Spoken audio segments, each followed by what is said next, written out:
มีคนเคยถามว่าทำไมไม่ทำยางล้อเลยเราไม่กล้าเสี่ยงนั่นคือถ้าเราต้องไปแข่งกับคู่ค้าเราถ้าเรา success ขึ้นมาก็ถือว่าโชคดีแต่ถ้าเราไม่ success เราหันหลังกลับไม่ได้ถ้าอย่างปีนี้เองสถานการณ์ในตะวันออกกลางหรือว่าในทุกๆส่วนของโลกที่มีปัญหาเนี่ยเชื่อไหมครับว่าวันที่สงครามสงบการสร้างบ้านแปลงเมืองใหม่ต้องใช้ยางพาราอยู่ในนั้นด้วยตรงนี้มันจะเป็นโอกาสที่ดีของยางพาราในอนาคตอันไม่ไกลนี้ค่ะจริงๆเนอก็เป็นหุ้นปันผลตัวหนึ่งเหมือนกันเรามองยังไงเกี่ยวกับสิ่งที่เราตั้งใจจะให้กับผู้ถือหุ้นค่ะ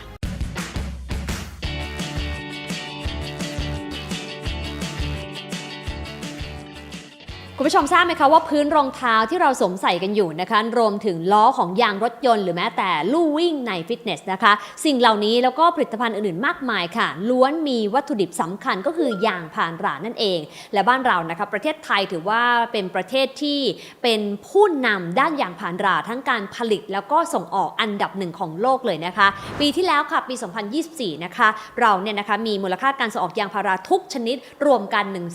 175,000 ล้านบาทนะคะคิดเป็น market share หรือว่าส่วนแบ่งตลาดประมาณสัก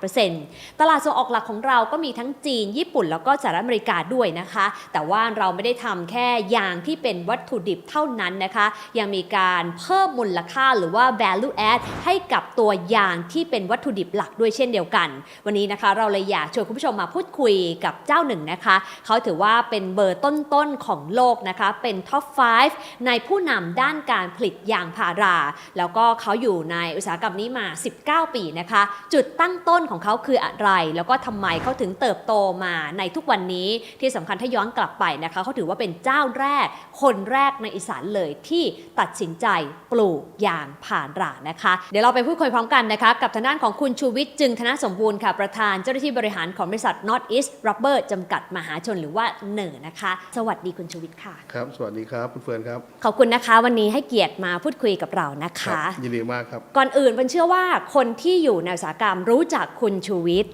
รู้จัก North East Rubber ดีอยู่แล้วแต่ว่าหลายคนที่ไม่ได้อยู่ในอุตสาหกรรมอาจจะยังไม่คุ้นนะคะอยากให้เล่าจุดตั้งต้นก่อนที่จะมาเป็น North East Rubber 19 ปีก่อนอะไรเป็นจุดตั้งต้นในวันนั้นคะต้องย้อนกลับไปประมาณสัก35 ปีที่แล้ว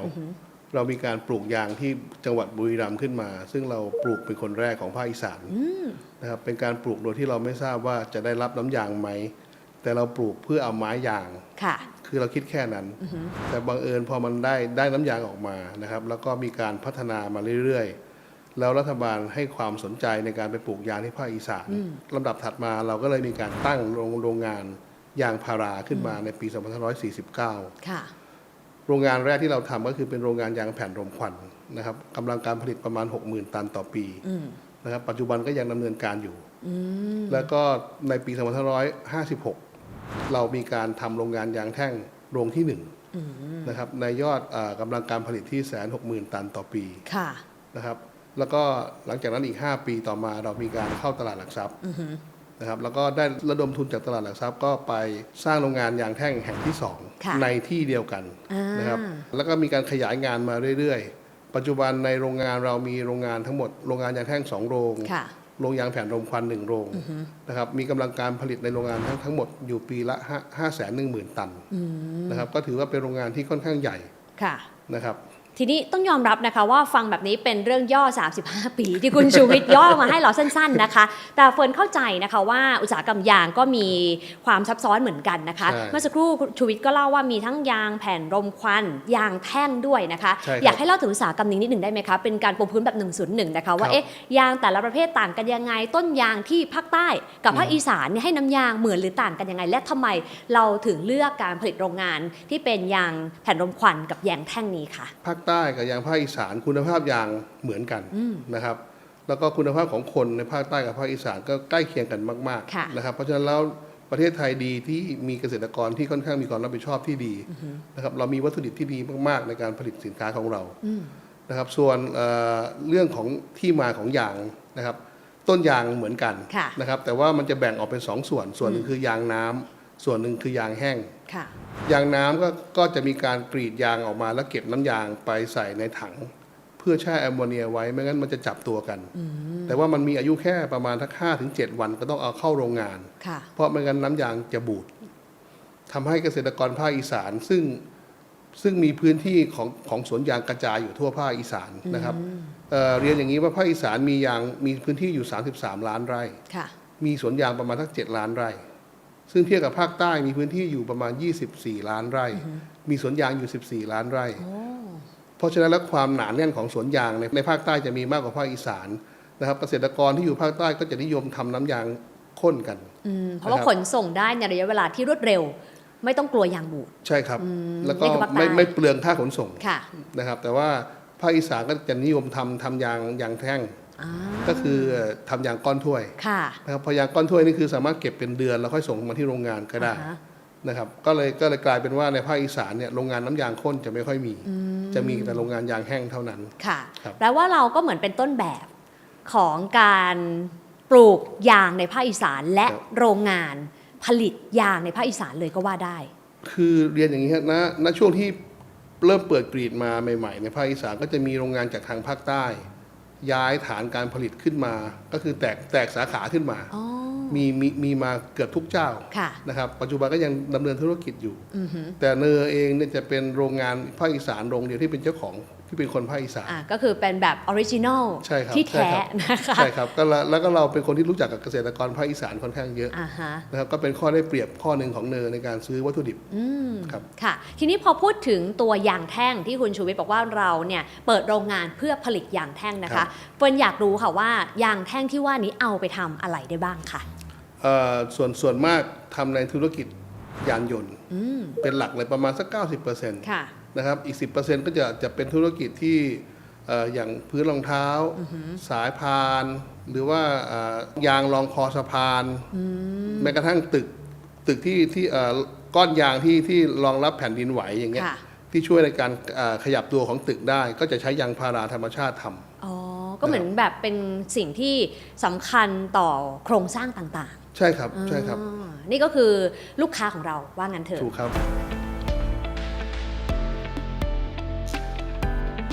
ทีนี้ผมอยากให้คุณชูวิทย์ฉายภาพเทรนด์ใหญ่นิดหนึ่งนะคะว่าเราเห็นแล้วว่าเนอทำอะไร 90% ก็คือเราทำยางแท่งส่งให้อุตสาหกรรมยานยนต์ผลิตล้อรถยนต์แต่ถ้าถอยภาพมาไกลหน่อยนะคะวันนี้เราเห็นอุตสาหกรรมยางพาราในประเทศไทยหรือว่าในตลาดโลกทั้งฝั่งดีมานด์กับซัพพลายเป็นยังไงบ้างคะยางนี่จะอยู่ในเทรนด์ของการเติบโตนะครับโอเคเราอาจจะมีปัญหาอะไรในภูมิภาคต่างๆกระทบกันมาบ้างแต่เทรนด์ของโลกยังไงมันโตนะครับโดยเฉพาะเรื่องของยานยนต์นะครับเรามีการแข่งขันกันซื้อรถหรือว่าผลิตรถยนต์ออกมารุ่นใหม่ๆค่อนข้างเยอะยิ่งโดยเฉพาะรถ EV ที่ออกมาเนี่ยปัจจุบันจะเห็นว่าเมื่อก่อนทุกบ้านจะมีรถเครื่องยนต์สันดาปใช่ไหมครับพอ EV ออกมาปุ๊บก็จะอยากลอง EV ดูก็จะมีการซื้อรถเพิ่มทันทีนะครับซึ่งรถ EV บางคันถูกมากด้วยนะครับก็เป็นการเร่งการใช้ซึ่งมองว่าตรงนี้มันเป็นจุดพอยต์หลักในการที่ทำให้อุตสาหกรรมยางจะมีอนาคตที่ค่อนข้างเติบโตได้เร็วมากในอนาคตนี้นะครับแล้วเราก็มองว่าในสถานการณ์ในตะวันออกกลางหรือว่าในทุกๆส่วนของโลกที่มีปัญหาเนี่ยเชื่อไหมครับว่าวันที่สงครามสงบการสร้างบ้านแปลงเมืองใหม่ต้องใช้ยางพาราอยู่ในนั้นด้วยทั้งรถยนต์ที่จะต้องขนของไปทำงานบางส่วนอย่างที่เรียนเมื่อสักครู่นี้ยางรองคอสะพานก็ต้องใช้ยางพาราธรรมชาติไปรองนะครับแม้กระทั่งตึกที่ถูกทำลายไปนะครับส่วนที่เป็นเสาส่วนที่ต้องการเล่นตัวของตึกก็คือมีความยืดหยุ่นของตึกได้นี่ก็ต้องใช้ยางพารานะครับตรงนี้มันจะเป็นโอกาสที่ดีของยางพาราในอนาคตอันไม่ไกลนี้ค่ะ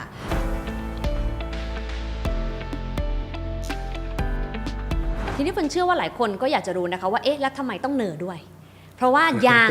คุณชูวิทย์บอกเองว่าต้นยางมันเหมือนกันน้ำยางก็เหมือนกันนะคะคุณภาพไม่ค่อยต่างกันสักเท่าไหร่อะไรคือจุดต่างจุดตัดที่ทำให้เนออยู่ในอุตสาหกรรมนี้มาได้ยาวนานแบบนี้คะจริงๆแล้วมันอยู่ที่คุณภาพนะครับคือถ้าเราเป็นคนซื้อสินค้าบางอย่างไปผลิตต่อเราอยากได้วัตถุดิบที่มีคุณภาพนิ่งถูกไหมครับที่นี่เนอเป็นคนเดียวที่มีโรงงานที่มีแห่งเดียวเพราะฉะนั้นแล้วเราใช้คนคุมโรงงานแค่คนเดียวนะครับแต่ว่าเราประหยัดคอสได้และสิ่งที่เราได้มาก็คือเรื่องของในเมื่อเราคุมคนเดียวคนนี้ก็จะสั่งให้ ในโรงงานนั้นผลิตในสินค้าที่เป็นมาตรฐานเดียวทั้งความยืดหยุ่นความแข็งแรงความกระดอนของต่างๆของยางของเราออกมาจะอยู่ในมาตรฐานเดียวกันทั้งหมดมันจะไม่เหมือนที่อื่นที่พอมีหลายๆโรงงานผู้จัดการหลายคนหลายท่านก็จะมีแนวคิดคนละแบบนะครับบางอย่างบางคนชอบกินเผ็ดบางคนชอบกินจืดแต่ว่าสุดท้ายแล้วก็เป็นกับข้าวที่ขายได้เหมือนกันแต่ว่าโรงงานก็บางโรงจะไม่ชอบอย่างนั้นชอบแบบที่เนอมีทำให้เราเนอค่อนข้างเป็นที่สนใจในการทำงานตรงนี้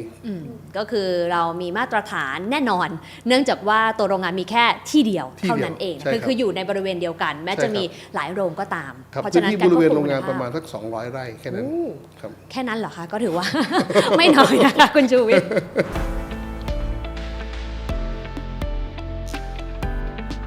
ทีนี้เฟิร์นเชื่อว่าหลายคนก็อยากรู้ต่อนะคะว่าเอ๊ะถ้ามองยางพาราเฟิร์นจำได้เวลาเราอ่านข่าวนะคะมันก็จะมีความผันผวนของราคาค่อนข้างสูงทีเดียวบางทีเนี่ยเราเห็นเป็นกิโลละเป็นร้อยก็มีบางที3 กิโลร้อยก็เห็นนะคะคือความผันผวนของราคายางพาราแบบนี้ส่งผลยังไงกับธุรกิจเราบ้างคะความผันผวนทุกๆอย่างเรากระทบน้อยมากเราค้าขายแบบแมทชิ่ง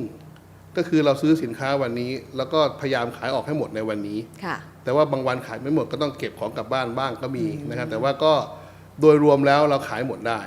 นะครับแต่ว่าเราจะเป็นคนที่เก็บสินค้าสต็อกไว้เยอะขนาดที่ว่าเรามีสต็อกอยู่เป็นหลักหมื่นล้านนะครับซึ่งในเพื่อนๆในอาชีพด้วยกันก็บางคนก็ยังไม่ได้ทำแบบนี้นะครับแต่ว่าเราดีตรงที่ว่าเรามีสินค้าในมือแล้วค่อยขายเพราะฉะนั้นแล้วเวลาราคายางขึ้นลงเราจะไม่กระทบราคายางขึ้นมากๆเนอก็ไม่ได้อานิสงส์นะครับอันนี้ผมเรียนตรงๆเพราะว่าผมขายไปแล้ว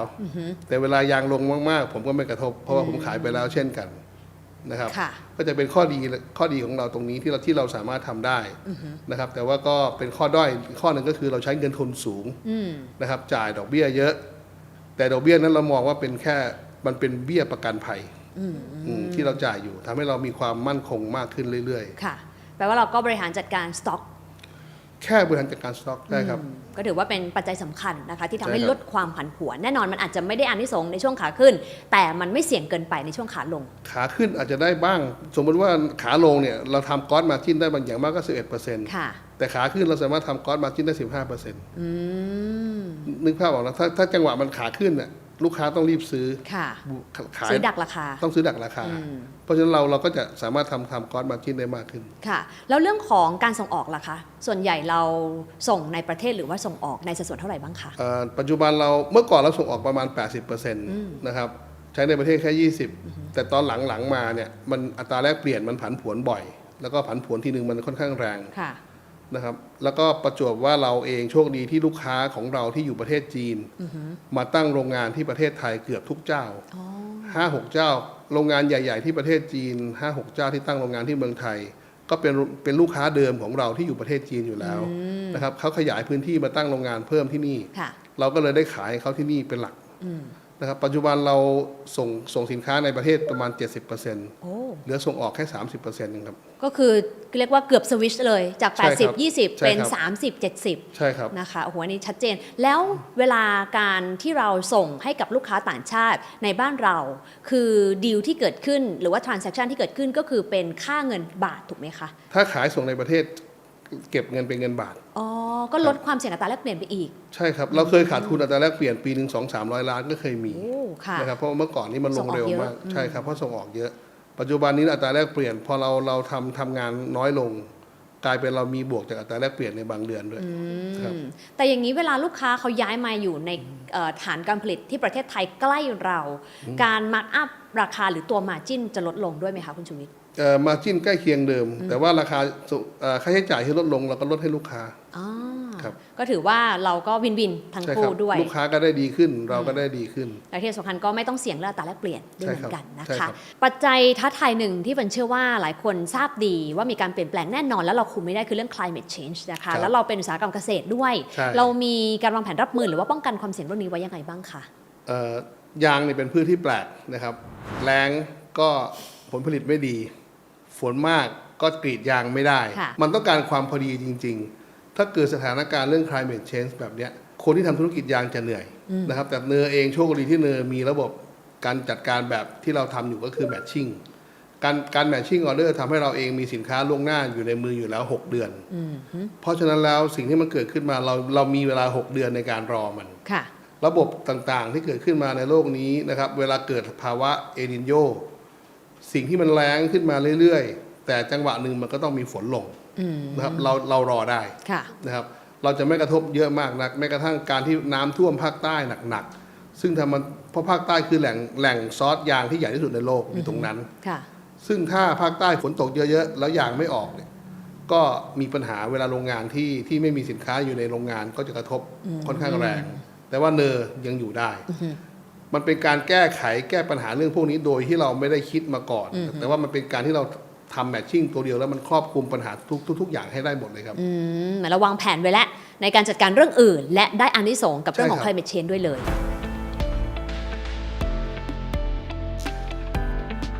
ปี 2567 ที่ผ่านมาถือว่าเป็นปีที่ดีไหมคะสำหรับเนอก็ถือว่าเป็นปีที่ดีปีหนึ่งแต่ว่าก็ยังไม่ได้ที่สุดนะครับแต่ว่าถ้าเทียบว่าในแง่กำไรนะครับคือปี67เนี่ยเรามียอดขายประมาณสัก 24,000 กว่าล้านนะครับมีกำไรประมาณสัก 1,600 ล้านนะครับก็ถือว่าเป็นปีที่ดีแต่ว่าปีที่กำไรไฮสุดของเราคือประมาณ 1,800 ล้านนะครับก็ถือว่าเป็นปีที่กลางๆแล้วกันนะครับแต่ว่าเราก็ยังมีอัตราการจ่ายปันผลปกติเพราะฉะนั้นเราคุยถึงเรื่องการจ่ายปันผลเลยดีกว่านะคะต้องบอกว่าจริงๆเนอก็เป็นหุ้นปันผลตัวหนึ่งเหมือนกันเรามองยังไงเกี่ยวกับสิ่งที่เราตั้งใจจะให้กับผู้ถือหุ้นคะคือโดยคอมมิตที่เราเข้าตลาดครั้งแรกเราก็มีคอมมิตไว้ในไฟลิ่งเราเลยว่าเราจะจ่ายปันผลไม่น้อยกว่า 40% ของยอดกำไรสุทธิเพราะฉะนั้นเราก็ปฏิบัติตามนั้นมาตลอดแล้วเราเองเป็นบริษัทที่มีกำไรมาต่อเนื่องทุกปีนะครับผู้ถือหุ้นของเราก็ค่อนข้างได้รับอานิสงส์การปันผลมาทุกๆปีนะครับก็ถือว่าเป็นหุ้นที่ทุกๆคนให้ความสนใจแล้วก็มีความมั่นใจกับเรามากครับซึ่งอัตราการปันผลก็ถือว่าไม่น้อยด้วยเหมือนกันถ้าเทียบเป็นต่อราคาหุ้นก็อยู่ในเกณฑ์ประมาณ6-7%นะครับซึ่งเราก็มองว่าอัตรานี้สามารถทำต่อเนื่องได้ก็ยังทำได้ครับยังยืนอัตราแบบนี้ได้นะครับไม่ควรน้อยกว่า 5% นี่คือคอมมิตที่เราให้กับผู้ถือหุ้นไว้นะคะเล็กขอไว้เรียบร้อยนะคะคุณจุ๋ยนะคะ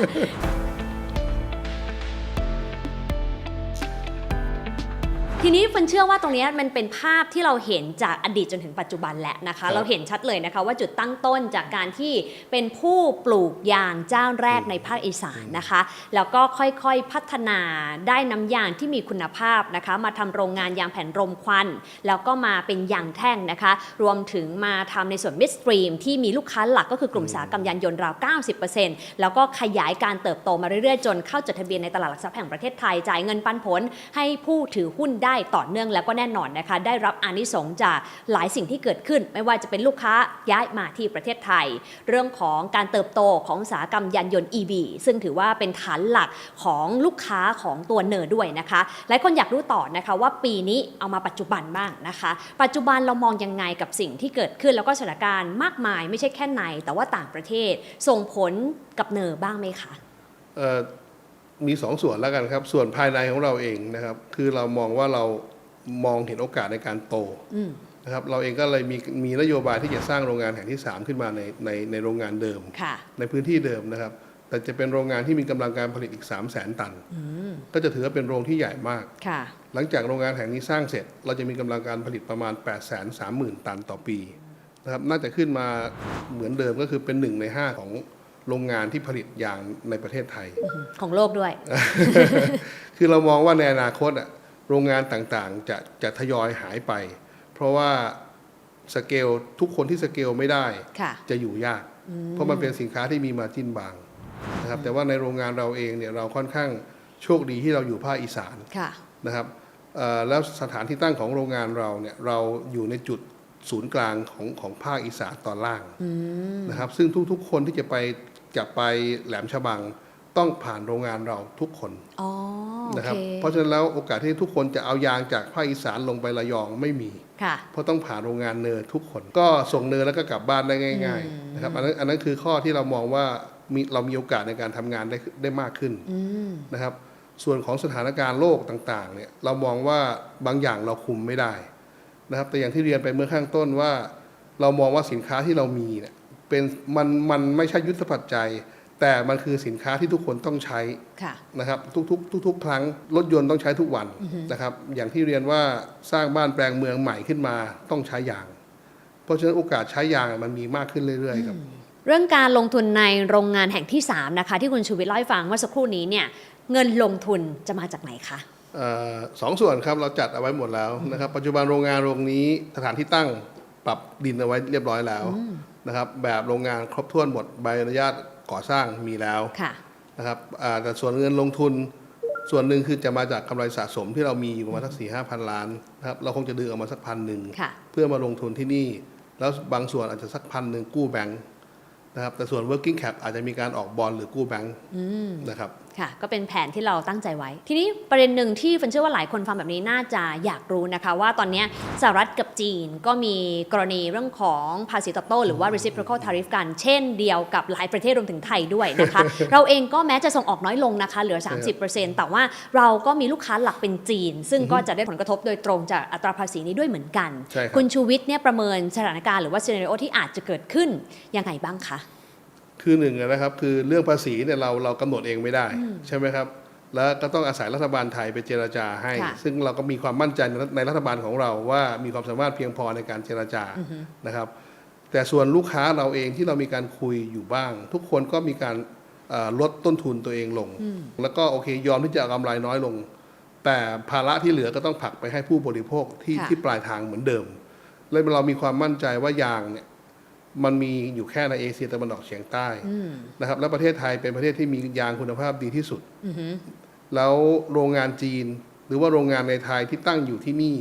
ก็มีการพัฒนาคุณภาพยางค่อนข้างดี มันไม่ได้มีแค่จีนมันมีทั้งบิสโตนทั้งมิชลินอยู่ที่นี่ทั้งหมดกู๊ดเยียร์ก็อยู่ที่นี่ด้วยใช่ไหมครับเพราะฉะนั้นแล้วเรามองว่าทุกคนเนี่ยผลักภาระไปให้ผู้บริโภคที่ปลายทาง ค่ะ นะครับในส่วนที่เหลือที่เขาลดไม่ลงแล้ว แต่เราเองซึ่งเป็นสินค้ากลางน้ำของพวกเขานะครับเราก็ช่วยเหลือเขาบ้างในบางส่วน แต่ว่าถามว่าทุกคนกระทบไหมผมว่าก็กระทบแค่ส่วนน้อย เข้าใจค่ะ เพราะว่ามันก็มีต้นทุนที่เพิ่มขึ้น ใช่ครับ ทุกส่วนด้วยเหมือนกัน ใช่ครับ นะคะ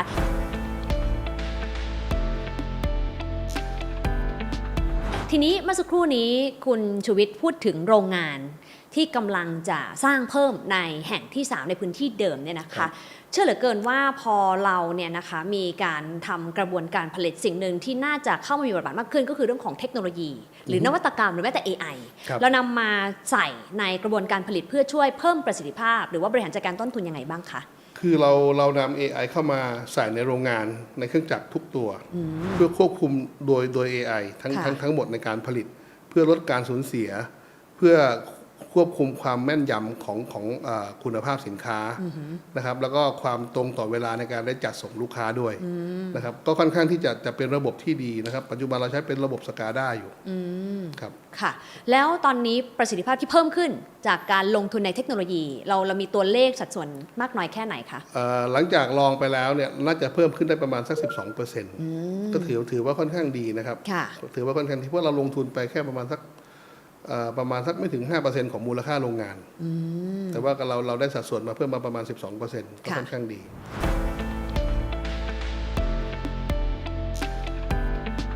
แล้วส่วนสินค้าที่เป็น high value added ในอนาคต เรามีแผนที่จะเพิ่มลายของสินค้าประเภทนี้ด้วยไหมคะ ใช่ครับ ก็จะมีการปัจจุบันเราทำมาแล้ว 2 ปี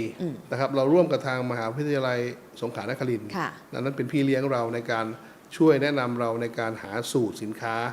คือเราเองจะไปสำรวจตลาดก่อนว่าตลาดมีความต้องการอะไรบ้าง แล้วเอาเรื่องนี้ไปคุยกับทางมอ ค่ะ มอ ก็จะเป็นคนพัฒนาสูตรสินค้าให้เรานะครับหรือมีการเอาตลาดนำการผลิตก่อน ค่ะ นะครับแล้วพอได้สูตรมาก็จะมาพัฒนา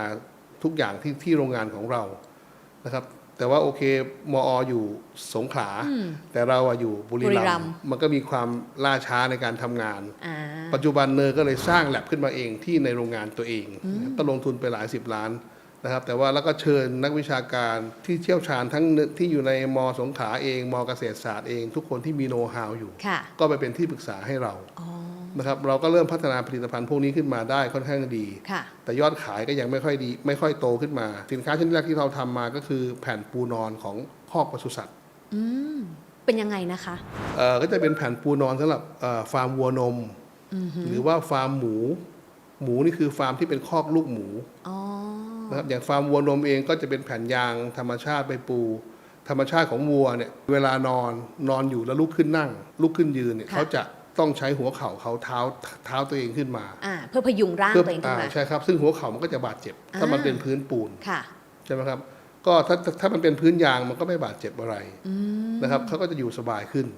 นะครับหน้าหนาวพอนอนในพื้นยางก็จะอุ่นขึ้นเพราะถ้านอนในพื้นปูนมันก็จะเย็นมันทำให้สุขภาพวัวดีขึ้นแล้วก็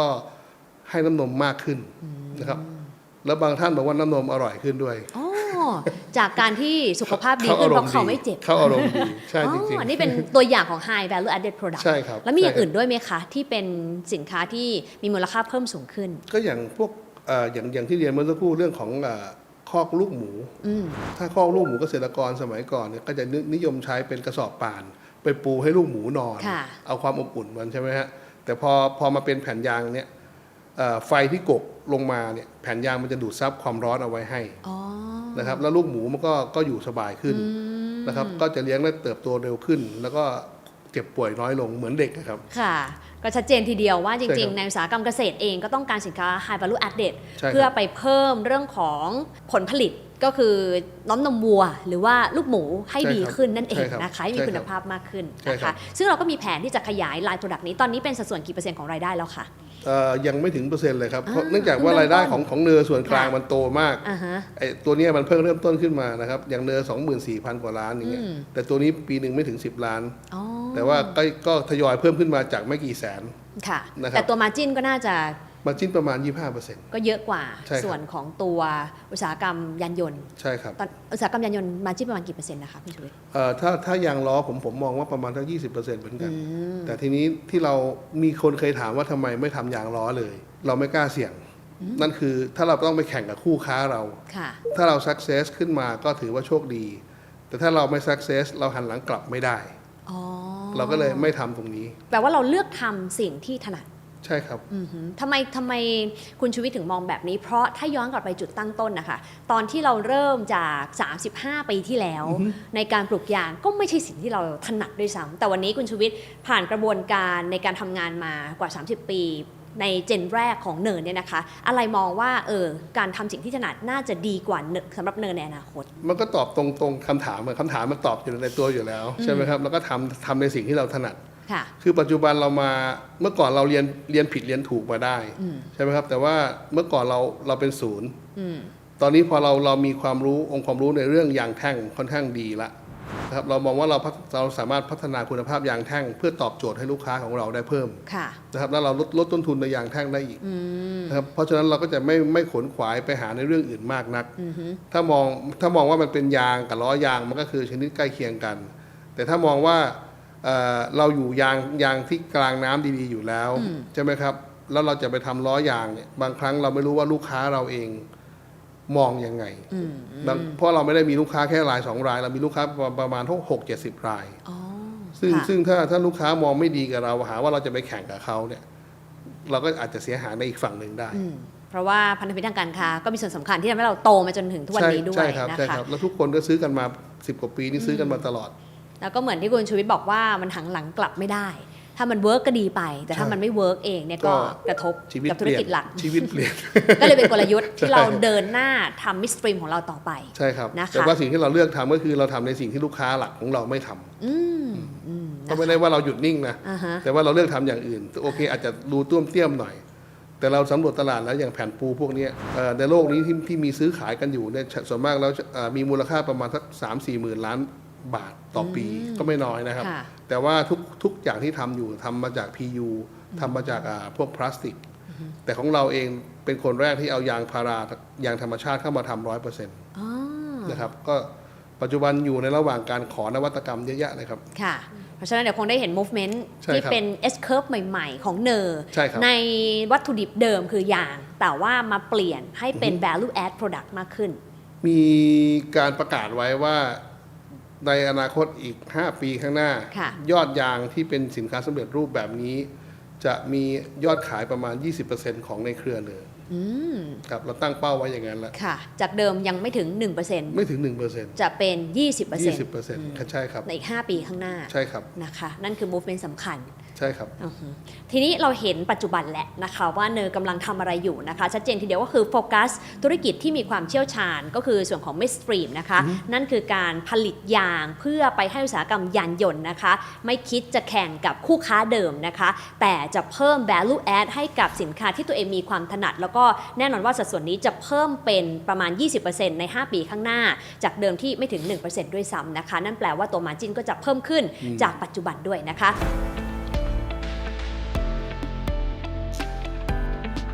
มาดูอนาคตกันหน่อยดีกว่านะคะสิ่งหนึ่งที่เชื่อว่าหลายคนพูดถึงแล้วก็นึกถึงเวลาพูดถึงอุตสาหกรรมที่เกี่ยวข้องกับเกษตรก็คือเรื่องของ ESG เราเองวางแผนเรื่องนี้ตั้งเป้าเรื่องนี้ไว้ยังไงบ้างคะเราทำมานานแล้วแหละนะครับเราทำมาบางอย่างเราทำมาโดยไม่รู้ตัวคือเมื่อก่อนเราเป็นคนที่ค่อนข้างที่จะเดินทางเยอะไปดูงานเยอะนะครับแล้วเราก็เราทำไบโอแก๊สในโรงงานเรามาประมาณ10 ปีละแต่ว่าไม่ใช่ไบโอแก๊สแบบระบบที่ประเทศไทยมีเราไปซื้อเทคโนโลยีมาจากเยอรมันเพื่อมาทำไบโอแก๊สในระบบ CSTR ก็คือเป็นระบบที่มีการเอาเข้ามีการเอาออกทุกวัน20 ปีไม่ต้องเปิดบ่อแต่ถ้าเป็นไบโอแก๊สที่บ้านเรามีอยู่เนี่ยจะต้องเปิดบ่อทุกๆ 4-5 ปีเพราะบ่อมันเต็มนะครับเราก็ใช้มา10 ปีละตรงนั้นมันกลายเป็นเรื่องของ ESG ไปในตัวในบางส่วนทั้งที่วันนั้นคำนี้ยังไม่ได้เป็นที่รู้จักมากเลยด้วยซ้ำใช่ครับมันเป็นพลังเรามองแค่ว่าเรามีน้ำเสียในโรงงานเรามีมูลสัตว์ในท้องถิ่นของเรามีพืชที่กลายเป็นวัชพืชในท้องถิ่นค่อนข้างเยอะนะครับเราก็เลยมีการไปเอาวัชพืชมาเอามูลสัตว์มาผสมกับน้ำเสียในโรงงานของเราแล้วก็ใส่ลงไปในบ่อแก๊สของเรานะครับแล้วเราก็ได้แก๊สออกมาผลิตไฟฟ้าใช้ในโรงงานนะครับแล้วในโรงงานเราพอผลิตไฟฟ้าแล้วจากเจเนเรเตอร์ตรงนั้นก็เอาความร้อนจากท่อไอเสียมาอบยางได้ด้วยครับมันก็เลย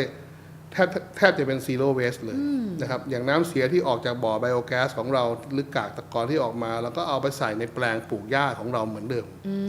นะครับมันก็ไม่มีอะไรออกนอกระบบของเรานะครับอะไรเป็นจุดตั้งต้นที่ทำให้คุณชูวิทย์คิดถึงเรื่องนี้ตั้งแต่10 ปีก่อนนะคะอย่างที่เรียนครับอยากมีระบบการจัดระบบน้ำเสียในโรงงานให้มันมีประสิทธิภาพแล้วก็ให้มันมีการสร้างรายได้จากสิ่งที่เป็นขยะมูลฝอยบ้างถึงได้ไปศึกษาไปเดินทางไปดูที่เยอรมันมาใช้เวลาเดินทางไปเยอรมันประมาณ2 ปี2 ปีนั้นไปเยอรมันมากกว่า12 ครั้งนะครับเพื่อไปดูแม้กระทั่งว่านายหน้าพาไปดูบ่อไบโอแก๊สที่เราเลือกใช้ยี่ห้อนี้เราไปดูบ่อเดิมๆ2 ครั้ง 3 ครั้งจนกระทั่งเรารู้จักกับเจ้าของละแล้วเราก็แอบไปเองโดยที่ไม่บอกนายหน้าเพื่อไปดูว่าสิ่งที่เขาพาไปเราไปดูน่ะจริงไหมไปเช็คเลยนะครับบินไปเองไปไม่บอกใครเลยก็เจอในสิ่งที่มันเป็นจริงๆก็คือมันยังคงเดินได้เหมือนเดิมแล้วก็เลยมั่นใจก็เลยซื้อมาใช้แต่วันนั้นในแง่ของการลงทุนก็ต้องบอกว่าน่าจะไม่น้อยไหมคะเรามองว่าความคุ้มค่าที่เกิดขึ้นประมาณ300 กว่าล้านคือเรามองว่ามันน้อยไหมมันมากอยู่แต่ว่าในสิ่งที่เราทำลงไปมันมีผลกับชาวบ้านด้วยคือชาวบ้านก็จะไม่ต้องเหม็นกลิ่นน้ำเสียของเรานะครับมันก็ได้ประโยชน์ตรงนั้นมาซึ่งเราณวันนั้นคำว่า ESG ยังไม่มีแต่เราทำไปก่อนแล้วนั่นคือสิ่งที่ยกตัวอย่างให้ฟังนะครับแต่ปัจจุบันเราก็ทำให้มันเป็นระบบขึ้นมีคำที่เป็นวิสัยทัศน์ของบริษัทออกมาคำหนึ่งก็คือว่าเนอสร้างคุณค่าที่มากกว่าอย่างใช่ไหมครับคำนี้ก็จะเริ่มติดปากทุกๆคนไปเพราะว่าเราพยายามโปรโมทคำนี้ของเราความหมายของมันแบ่งออกมาเป็น 2-3 ส่วนนะครับคือเนอเนี่ยทำสินค้าเกษตรก็จะเกี่ยวกับคนเกี่ยวกับชุมชนเกี่ยวกับด้านเศรษฐกิจแล้วก็สิ่งแวดล้อมเรื่องของชุมชนเนี่ยเรื่องไบโอแก๊สเมื่อสักครู่นี้เป็นเรื่องของชุมชนแต่สิ่งที่เป็นไฮไลท์ในโรงงานเราที่เราไม่เคยพูดถึงก็คือในโรงงานเราเป็นคนเราจ้างคนงานในบริเวณชุมชนที่เราอยู่ในละแวก5 ตำบลที่อยู่รอบๆเราเนี่ยประมาณ 70% ของโรงงานเราเป็นคนแถวๆนั้นทั้งหมดเป็นคนท้องที่ใช่ครับแล้วก็อีก 30% เป็นผู้เชี่ยวชาญบ้างเป็นอะไรบ้างเข้ามาคนประมาณสัก 1,100 คนเนี่ยเป็นคนไทย 100% คนงานโรงงานเราเป็นคนไทย 100% ไม่มีคนต่างด้าวสักคนก็นี่คือไฮไลท์ที่ทำให้เราโตขึ้นมาได้ในเรื่องคนนะครับอย่างชุมชนเองเราก็มีการอยู่กับชุมชนได้นะครับโอเคเรารู้ว่าเรามีการสร้างมลภาวะเรื่องทางกลิ่นทางเสียงให้เขา เราก็ดูแลพวกเขาโดยกันนะวันที่เรามีการตรวจร่างกายประจำปีของพนักงาน เราใช้รถพยาบาลจากโรงพยาบาลในกรุงเทพไปตรวจให้เราที่นู่นเลยย้ายเครื่องเอ็กซเรย์ไปคนงานเราประมาณ1,000 คนก็ตรวจที่นั่นเลยและชาวบ้านที่อยู่รอบโรงงานเราก็ให้มาตรวจฟรีพร้อมกับคนของเราด้วยก็เป็นโครงการหนึ่งที่เราทำมาทุกๆปีนะครับหลายๆอย่างที่เราทำขึ้นมาผมมองว่าทำให้เราอยู่กับชุมชนได้พอเรื่องชุมชนมันมาแล้วเนี่ยเรื่องของเศรษฐกิจจากการที่เราจ้างงานในคนที่อยู่รอบเราอยู่แล้วเพราะฉะนั้นแล้วสิ่งที่มันเกิดขึ้นก็คือคนทุกคนมีงานทำเราไปแนะนำให้ชาวบ้านสร้างหอพักให้พนักงานเราไปเช่าแทนนะครับตอนนี้มีหอพักอยู่ข้างๆโรงงานเรามากกว่า300 ห้องก็ชุมชนก็จะมีรายได้ร้านค้าร้านอาหารก็อยู่ละแวกโรงงานเราค่อนข้างเยอะนะครับและที่ดีอย่างหนึ่งคือเรามีวัดที่อยู่ติดกับรั้วโรงงานที่โรงงานเรามีการทำบุญโรงงานทุกเดือนเราจะนิมนต์พระมาสวดที่โรงงานทุกเดือนแล้วก็ให้พนักงานที่เกิดในเดือนนั้นได้ถวายสังฆทานให้พระไปด้วยนะครับก็เนี่ยเราอยู่ในชุมชนแบบนี้คือเป็นส่วนหนึ่งของชุมชนเลยแล้วก็เป็นส่วนที่ช่วยให้ชุมชนอยู่กันได้อย่างดีทั้งในเชิงของปากท้องแล้วก็จิตใจด้วยนะคะนั่นเป็นภาพที่ชัดเจนในเรื่องของ E นะคะก็คือ environment กับสิ่งแวดล้อมนะคะตั้งแต่10 ปีก่อนและที่ลงทุน300 ล้านบาทนะคะจากเทคโนโลยีเยอรมนีนะคะเพื่อจัดการเวสที่เกิดขึ้นให้กลับมาเป็นประโยชน์กับโรงงานนะคะ S ก็คือโซเชียลซึ่งคุณชีวิตเล่าชัดทีเดียวนะคะไม่ว่าจะเป็นทางเศรษฐกิจเองนะคะหรือแม้แต่ทางจิตใจอย่างวัดเองนะคะทีนี้เรื่อง G ล่ะคะเรื่อง governance เป็นเชื่อว่าเรื่องนี้นักลงทุนไทยหลายคนให้น้ำหนักมากขึ้นในระยะหลังค่ะโอเคแหละครับเราเป็นบริษัทในตลาดหลักทรัพย์นะครับอย่างน้อยๆมาถูกตรวจสอบแบบเข้มข้นตั้งแต่วันยื่นไฟลิ่งละกว่า IPO จะได้มานี่มันตอบคำถามมาเยอะมากถูกตรวจสอบเยอะมากนะครับแล้วกรรมการอิสระที่เรามีอยู่4 ท่านเนอเป็นบริษัทเดียวมั้งผมว่าที่มีกรรมการอิสระมากกว่ากรรมการบริหารในบอร์ดเรามีกรรมการอิสระ4 คนแต่เรามีกรรมการบริหารในบอร์ด3 ท่านนะครับเพราะอะไรคะเรามั่นใจว่ากรรมการอิสระค่อนข้างมีความคิดมีประสบการณ์ชีวิตคือทุกท่านที่เราเชิญเข้ามาจากองค์กรต่างๆที่มีชื่อเสียงนะครับเราก็เลยมองว่าเราให้อำนาจเขาในการควบคุมเรานะครับผมมองว่าทุกคนสบายใจได้ในเรื่องของเนอนะครับเราคิดว่าเราทำเรื่องนี้โดยสุดจิตใจเพราะฉะนั้นเราจะไม่มีซิกแซกอะไรทั้งสิ้นนะครับแล้วเราเป็นคนที่มีบริษัทเดียวไม่มีบริษัทลูกทั้งสิ้นเลยเนอไม่มีบริษัทลูกทั้งเพราะฉะนั้นดูงบเดินดูง่ายดูที่เนอไม่ต้องไปคิดว่ามันจะมีอะไรหลบซ่อนอยู่กับบริษัทลูกๆทั้งหลายนะคะเหมือนความกังวลใจของนักลงทุนไทยก่อนหน้านี้นะคะทีนี้สิ่งที่คุณชูวิทย์อยากฝากทิ้งท้ายละกันสำหรับคนที่เป็นสเต็กโฮลเดอร์นะคะทางผู้ถือหุ้นพาร์ทเนอร์นะคะหรือแม้แต่ลูกค้าของเราอยากฝากอะไรไว้ในช่วงนี้คะคือเนอก็อยู่ในตลาดมาประมาณสัก 7-8 ปีแล้วนะครับเพราะฉะนั้นแล้วก็น่าจะเห็นสิ่งที่เราทำว่ามันสร้างความยั่งยืนให้ตัวเราเองให้ผู้ถือหุ้นนะครับแล้วก็สร้างผลตอบแทนให้ผู้ถือหุ้นได้ค่อนข้างดีนะครับเรากล้าพูดว่าเราสร้างผลตอบแทนได้ค่อนข้างดีจากเงินปันผลที่มีประมาณสักปีหนึ่งประมาณเฉลี่ยมากกว่า 5% นะครับก็ถือว่าค่อนข้างดีแล้วก็เรายังมีความมั่นใจในการเติบโตของเราในอนาคตนะครับซึ่งเราวางแผนเอาไว้ทุกๆอย่างลูกค้าอินเดียที่เรากำลังพิสูจกับเขาอยู่ตอนนี้ 4-5 เจ้าเนี่ยก็จะเป็นอนาคตที่เราจะไปซัพพอร์ตให้เขาในหลังจากที่เรามีโรงงานที่3นะครับเพราะฉะนั้นเราขอทุกท่านสบายใจแล้วก็เชื่อว่าสิ่งที่เราทำอยู่เราตั้งใจทำจริงๆนะครับแล้วก็ทุ่มเททุกอย่างลงไปในนั้นทั้งหมดนะครับขอบคุณมากนะครับชัดเจนทีเดียวนะคะคุณชูวิทย์จึงธนสมบูรณ์ค่ะผู้ก่อตั้งแล้วก็ประธานเจ้าหน้าที่บริหารนะคะของบริษัท Northeast Rubber จำกัดมหาชนนะคะสิ่งที่คุณชูวิทย์บอกไว้ก็คือความตั้งใจในการบริหารแล้วก็ดำเนินธุรกิจของเนอตลอด19 ปีที่ผ่านมานะคะจากจุดตั้งต้นในการเป็นเจ้าแรกคนแรก